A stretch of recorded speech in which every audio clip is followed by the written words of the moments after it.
இது மகிமை நேரம். கர்த்தராகிய இயேசு கிறிஸ்துவின் நாமத்தினாலே மகிமை நேர நிகழ்ச்சியின் மூலமாக மறுபடியும் உங்கள் யாவரையும் சந்திப்பதில் நான் மகிழ்ச்சி அடைகிறேன். கர்த்தர் கொடுத்த இந்த வாய்ப்புக்காக அவருக்கு நன்றி செலுத்துகிறேன், மகிமை செலுத்துகிறேன். இந்த நாளிலும் கர்த்தர் விரும்பும்படியான வாழ்க்கையை நாம் வாழ வேண்டும் என கர்த்தர் விரும்புகிறார்.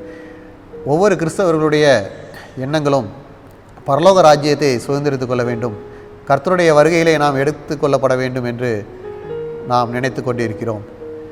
அதற்கு நாம் ஆயத்தமாக காணப்பட வேண்டும் என்று கர்த்தர் விரும்புகிறார். வேதாகமத்திலே மத்தேயு 24 அதிகாரம் 44 வசனம் இப்படி கூறுகிறது: நீங்கள் நினையாத நாளிகையிலே மனுஷகுமாரன் வருவார், அதனால் நீங்களும் ஆயத்தமாய் இருங்கள் என்று கூறுகிறார். கிறிஸ்தவர்களாக இருக்கிற ஒவ்வொருவருக்கும் ஆசை நாம் பரலோக ராஜ்யத்தை சுதந்திரித்து கொள்ள வேண்டும், அல்லது இயேசு கிறிஸ்து வரும்போது நாம் எடுத்துக்கொள்ளப்பட வேண்டும் என்று நினைக்கிறோம். ஒவ்வொருடைய விசுவாசிகளுடைய விருப்பமாக இது இருக்கிறது. ஆனால் அதற்கு நாம் ஆயத்தமாக இருக்கிறோமா, நம்மை ஆயத்தப்படுத்தி விட்டோமா என்பதை நாம் சிந்தித்து பார்க்க வேண்டும். நமக்கு சுவிசேஷங்கள் பல வழிகளிலே நமக்கு வருகிறது. நாம் பல நேரங்களிலே ஜெபம் செய்கிறோம், ஆலயத்துக்கு செல்கிறோம், ஆலய ஆராதனைகளிலே பங்கு கொள்கிறோம், ஆலய ஆராதனைகளிலே இயேசு கிறிஸ்துக்காக காத்திருக்கிறோம். இப்படிப்பட்டதான சூழ்நிலையிலே காணப்படுகிற நாம் ஆயத்தமாய் இருக்கிறோமா என்பதை நாம் சிந்தித்து பார்க்க வேண்டும். நாம் ஆயத்தமாய் இருக்கிறோம் என்பதை நாம் எப்படி அறிந்து கொள்ள முடியும்? நாம் கிறிஸ்துவுக்குள்ளாக காணப்படும் போதுதான் நாம் ஆயத்தமாய் இருக்கிறோம் என்பதை நாம் அறிந்து கொள்ள முடியும். நாம் வேதத்திலே அதிகமாய் நாம் கவனம் செலுத்தி வேதத்தை தியானித்து ஜெபத்திலே தரித்திருக்க வேண்டும் என கர்த்தர் விரும்புகிறார்.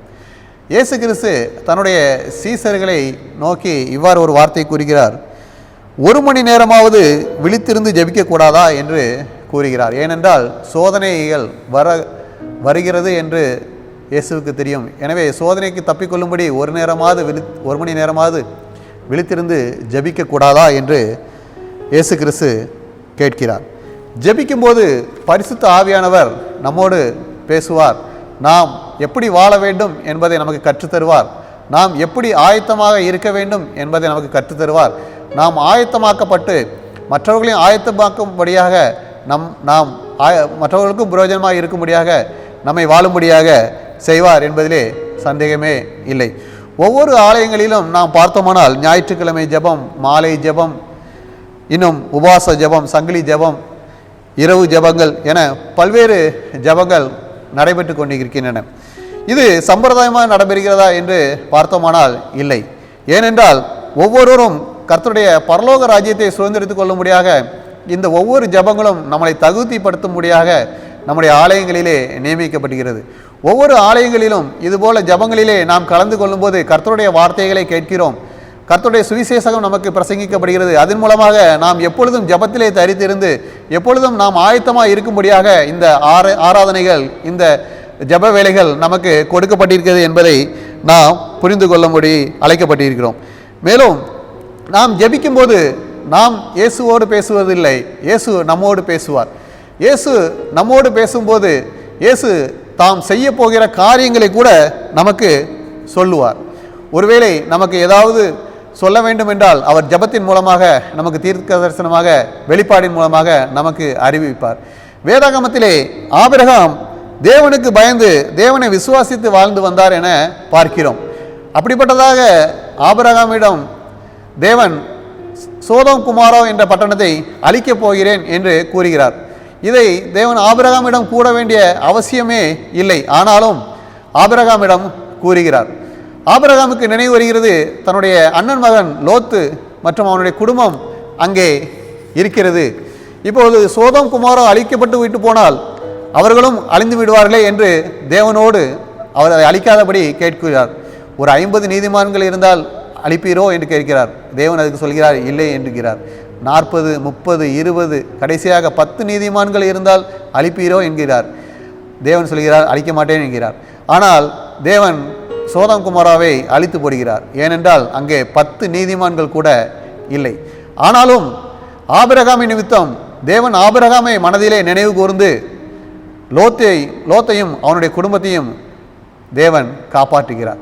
பாருங்கள், சோதம் குமாரோ அழிக்கப் போகிறேன் என்பதை ஆபிரகாமுக்கு அறிவித்து, மேலும் லோத்தையும் அவனுடைய குடும்பத்தையும் ஆபிரகாமின் மூலமாக தேவன் காப்பாற்றுகிறார்.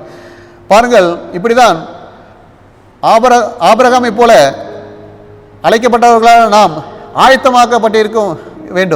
ஆயத்தமாக்கப்பட்டிருக்கிறோம் என்றால் நாம் மற்றவர்களை ஆயத்தப்படுத்த முடியும். நமக்கும் கர்த்தர் இதுபோன்று வெளிப்படையான பல காரியங்களை நமக்கு சொல்லித் தருவார். அப்பொழுதுதான் நாம் மற்றவர்களையும் நாம் ஆயத்தப்படுத்த முடியும், நாம் மற்றவர்களையும் தப்பித்துக் கொள்ள முடியும்.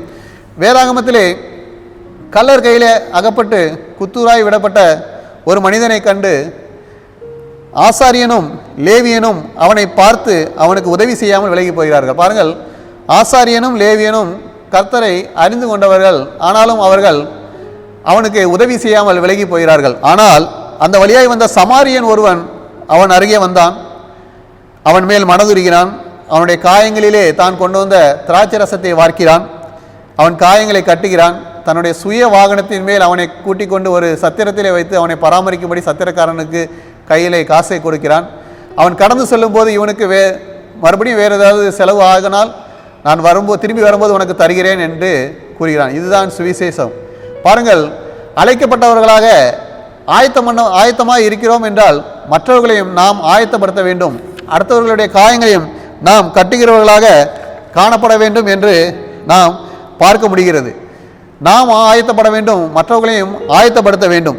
இன்று நம்முடைய நாம் வாழும் வாழ்க்கையிலே பல கிறிஸ்தவர்களை நாம் எடுத்துக்கொண்டோமானால் ஆலயத்திலே பல ஜபங்கள் நடக்கும். ஆனால் பல ஜபங்கள், உபவாச கூட்டங்கள் எல்லாம் நடக்கும். ஆனால் வருகிற ஆலயத்துக்கு வரும் மக்களை பார்த்தோம் என்றால் மிகவும் சொற்பமாக வருவார்கள். மற்றவர்களை ஏன் வரவில்லை என்று கேட்டோமானால் அவர்கள் சொல்வார்கள், நாங்கள் வீட்டிலிருந்து ஜெபித்து கொண்டிருக்கிறோம் என்று சொல்வார்கள். அத்தனை விசுவாசிகள் முன்பாக ஜெபிக்காதவர்கள் எப்படி வீட்டிலிருந்து ஜெபிப்பார்கள்? இது சாத்தியமல்ல. எனவே ஜெபிப்பதற்கான தருணங்கள் கிடைக்கும்போது நாம் ஜெபிக்க வேண்டும். ஆலயங்களில் அது போன்ற ஜெப வேலைகளை நாம் கலந்து கொண்டு ஜெபிக்கும் போது நாம் கர்த்தருடைய பரலோக வாழ்வை சுதந்திரத்துக்கு கொள்ளும்படியாக நாம் ஆயத்தமாக்கப்பட்டிருப்போம் என்பதை நாம் அறிந்து கொள்ள வேண்டும். அப்படி இல்லாமல் வீட்டிலே ஆலயத்திலே ஜெபம் நடந்து கொண்டு இருக்கும்போது வீட்டிலே இருந்தோமானால் பிசாசானவன் நம்மளை சோதிக்கிறதுக்காக சோதிப்பான். நாம் இக்கட்டுகளிலே உபத்திரவங்களிலும் மாட்டிக்கொள்வோம். நாம் ஆயத்தமாக முடியாது என்றால் ஒருவேளை நாம் ஆயத்தமாகாமலே இருந்துவிட்டு நாம் மரித்து போனோம் என்றால் நாம் எப்படி பரலோக ராஜ்யத்தை சுதந்திரித்துக் கொள்ள முடியும்? ஒருவேளை இயேசு வந்துவிட்டால், இரண்டாம் வருகை வந்துவிட்டால் நாம் எப்படி அவரோடு எடுக்கப்பட்டு விடுவோம்? கூடாத காரியம். எனவே எப்பொழுதும் இயேசு கிறிஸ்துவுக்களாக ஆயத்தப்பட்டிருக்கும்படியாக நாம் அழைக்கப்பட்டிருக்கிறோம். எனவே கிறிஸ்துவின் வேதாகமத்தை அறிந்து அதன்படி நடந்து எப்பொழுதும் நாம் ஆயத்தமாய் ஒவ்வொரு ஜபத்திலே தரித்திருக்கும் போது எப்பொழுதும் நாம் ஜபத்திலே தரித்திருக்க வேண்டும். நாம் வீட்டில் இருக்கும் போதும், நாம் வெளியிலே செல்லும் போதும், நாம் வேலை பார்க்கும் ஸ்தலங்களில் எங்கு நேரம் கிடைக்கிறதோ எல்லா இடத்திலும் நாம் ஜபத்திலே தரித்திருக்கும் போது நாம் ஆயத்தமாய் தேவனுடைய வருகைக்கு ஆயத்தமாய் இருப்போம். தேவனுடைய வருகையிலே நாம் எடுத்துக்கொள்ளப்படுவோம்.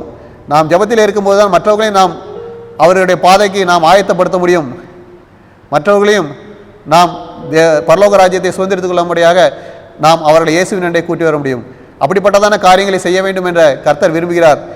எனவே கர்த்தர் விரும்பும்படியான வாழ்க்கை வாழ்ந்து அனைவரும் பரலோக வாழ்வை சுதந்திரித்துக் கொள்ள வேண்டும் என்று கர்த்தருடைய கிருபையினாலே கர்த்தர் கிருபை செய்வாராக. ஆமேன். ஜெபம். கர்த்தாவே, இந்த நாளிலும் அனைவரும் உங்களுடைய இரண்டாம் வருகையிலே நாங்கள் எடுத்துக்கொள்ளும்படியாக ஒருவேளை எங்களுடைய மரணம் அதுக்கு முன்பாக இருந்தால் நாங்கள் பரலோக ராஜ்யத்தை சுதந்திரித்துக் கொள்ளும்படியாக நாங்கள் ஆயத்தப்படவும் மற்றவர்களை ஆயத்தப்படுத்த முடியாத கிருபையும் எங்களுக்கு தந்தரல வேண்டுமா? இயேசு கிறிஸ்துவின் மூலம் ஜெபிக்கிறோம் நல்ல பிதாவே. ஆமேன்.